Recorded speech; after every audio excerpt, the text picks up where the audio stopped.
A história que a gente vai desvendar hoje é uma daquelas de cinema, sabe? Uma saga dramática de 120 anos que, literalmente, forjou uma nação. A gente vai ver como a identidade religiosa da Inglaterra nasceu no meio de conflitos, de muita ambição política e, no fim, de uma guerra. E a pergunta que vai guiar a gente é essa aqui. Como é que pode a ambição de um único rei, por poder, levar uma guerra civil e mudar a fé de um país inteiro? Tudo começa não por uma questão de fé, mas por política. E é isso que a gente precisa entender. Então, o ponto de partida é esse aqui. Uma decisão que, na sua origem, não tinha nada a ver com teologia, mas sim com poder e com a necessidade de ter um herdeiro.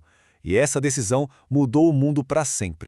Para a gente entender essa sequência, pensa numa fileira de dominós. Cada rei ou rainha Tudor derruba uma peça que derruba a seguinte. Começa com o Henrique VIII em 1534, que rompe com Roma, não por ser protestante, mas por pura conveniência política. Aí vem o filho dele, Eduardo VI, e pisa no acelerador da reforma. Depois, a meia-irmã, Maria I, tenta desesperadamente voltar tudo como era antes. E por fim, Elizabeth I tenta achar um meio termo para acalmar os ânimos. Uma verdadeira reação em cadeia. E aqui está o pulo do gato, a parte mais importante para a gente entender tudo. Henrique VIII não era um reformador como Lutero. Ele não queria mudar as crenças. O que ele queria era ser o chefe da igreja. Basicamente, ele trocou o Papa por ele mesmo no topo da pirâmide. A fé do povo, no começo, continuou bem parecida.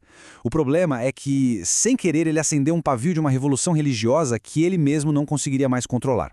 Bom, depois que Henrique morre, a Inglaterra entra num período de caos total. A melhor imagem para isso é de um pêndulo gigante balançando de um extremo religioso para o outro de forma violenta.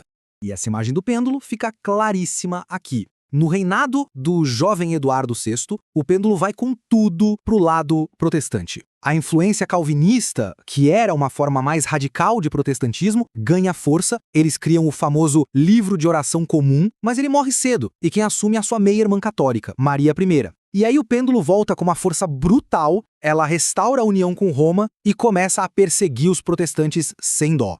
E aqui acontece uma das maiores ironias da história. A tentativa da Maria de esmagar o protestantismo pela força teve o efeito contrário.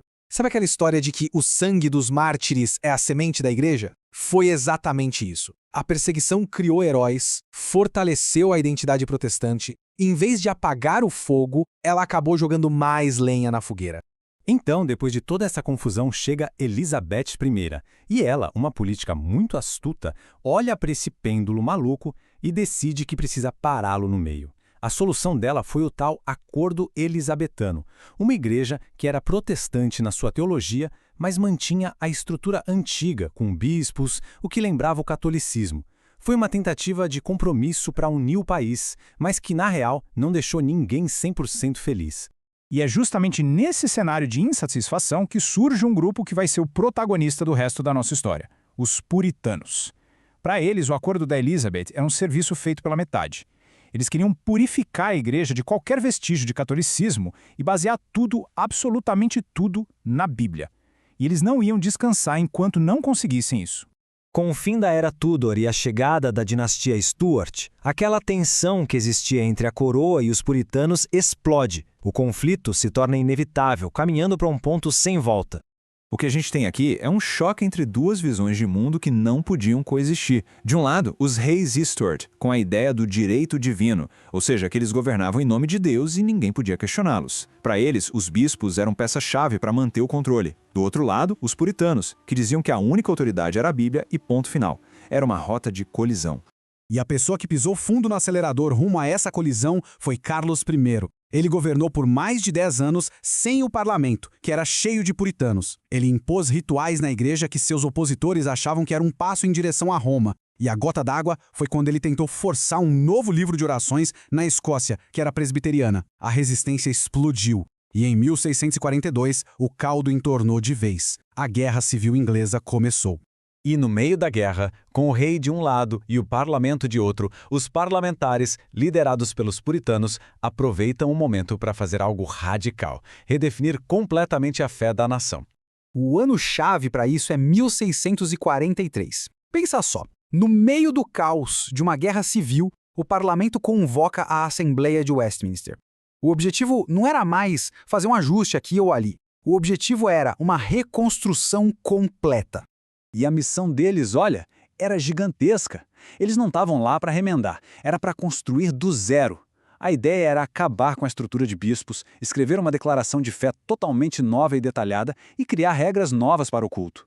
Era a grande chance dos puritanos de, finalmente, construir a igreja com que sempre sonharam. E os resultados foram simplesmente monumentais. A Assembleia produziu a Confissão de Fé de Westminster, os Catecismos, documentos que se tornaram a base, a espinha dorsal de igrejas presbiterianas e reformadas no mundo inteiro. É um legado que está vivo e é influente até hoje. Então vamos resumir essa jornada toda num fôlego só. Henrique começou tudo por política. Eduardo tornou a coisa teológica. Maria tentou desfazer tudo na marra. Elizabeth criou um equilíbrio frágil. Os puritanos forçaram a barra por mais. Os Stuarts bateram o pé e disseram não. A Guerra Civil quebrou o sistema. E no meio disso tudo, Westminster construiu uma nova teologia. E tudo isso nos deixa com uma reflexão final. A Assembleia de Westminster criou um dos projetos de fé mais detalhados da história. Mas, como essa própria saga de 120 anos nos mostra, essa tensão entre a fé, o poder e a consciência humana é algo que talvez nenhum documento, por mais brilhante que seja, consiga resolver de vez. Uma pergunta que com certeza ecoa até os dias de hoje.